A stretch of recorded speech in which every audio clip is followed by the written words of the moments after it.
लोकतंत्र में सबसे बड़ी ताकत है बोलने की आजादी। लेकिन अगर नफरत रोकने के नाम पर यही आजादी खतरे में पड़ जाए तब क्या हो?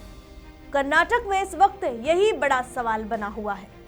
राज्य सरकार का एक नया कानून जिस पर राज्यपाल ने सवाल उठाए हैं और जिस कानून को अब राष्ट्रपति के पास भेजा गया है, क्या ये नफरत रोकने का कदम है या अभिव्यक्ति की आजादी पर लगाम है?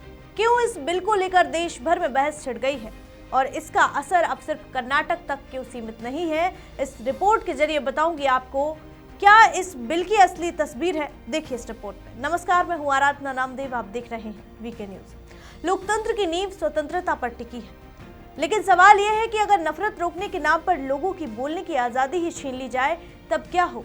कर्नाटक में इस समय यही बहस चल रही है, जहां राज्य सरकार ने दिसंबर 2025 में कर्नाटक नफरत फैलाने वाली बात और अपराध रोकथाम विधेयक 2025 पास किया।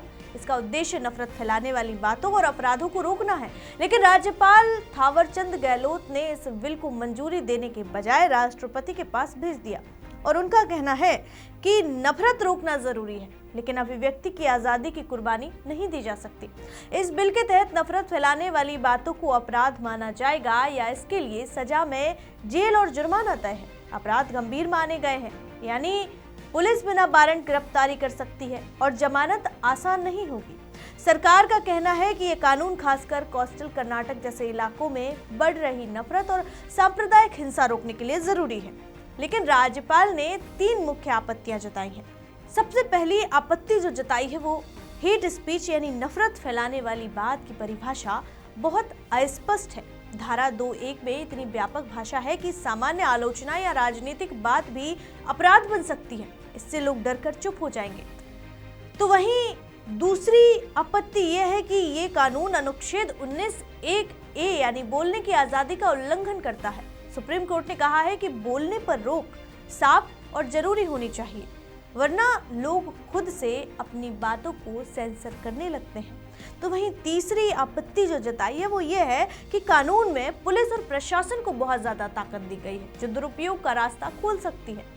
इस बिल के खिलाफ 40 से ज्यादा संगठन, बीजेपी, जेडीएस, विहिप जैसे समूहों ने आपत्तियां दी है। उनका कहना है कि ये कानून असहमति दबाने का हथियार बन सकता है, प्रेस की आजादी को नुकसान पहुंचा सकता है और राजनीतिक बदले की राजनीति को बढ़ावा दे सकता है।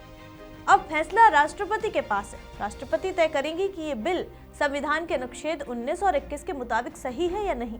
अगर राष्ट्रपति मंजूरी देती हैं तो कानून बन जाएगा, वरना ये वापस आएगा या रद्द हो सकता है।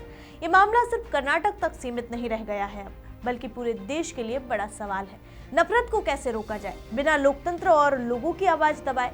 समय ही बताएगा कि इस पूरे मामले में संतुलन बन पाता है या नहीं। आपको क्या लगता है? अपनी राय हमें इस खबर पर आप कमेंट बॉक्स में जरूर दीजिए। फिलहाल इस रिपोर्ट में इतना ही। ऐसे ही तमाम अपडेट्स के लिए देखते रहिए वीके न्यूज। वीके न्यूज, राष्ट्र के नाम।